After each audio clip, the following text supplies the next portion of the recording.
What's up, guys? Today we're making this hot honey garlic Cornish game hen, so let's get to it.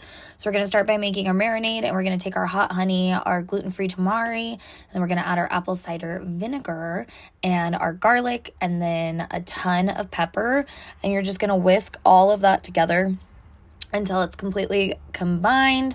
And then we're going to separate it into two different Tupperwares because we're going to be doing two different Cornish game hens, and we want them to marinate on their own. I also just don't have anything that's big enough to fit two Cornish game hens that I could marinate in. So I also use Tupperware because we're going to put the lid on, and then we're just going to shake it up to really make sure that like the chicken is completely coated, and then set it in the fridge for at least an hour, or you can do overnight, either one. While that's marinating, we're going to cut up our butter, our potatoes, and our zucchini, and then once we're ready to cook, we're going to preheat our oven to 350 degrees.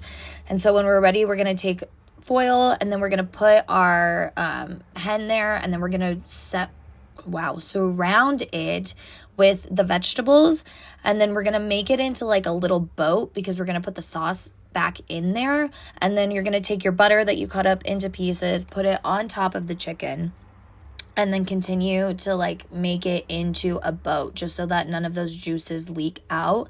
And then, so you're just gonna pour it right back over.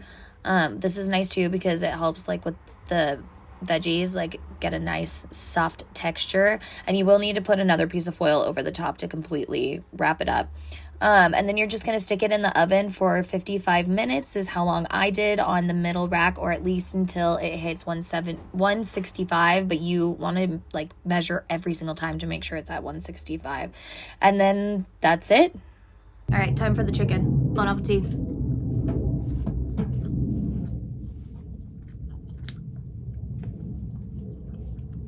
That's fucking tasty. That's really fucking good.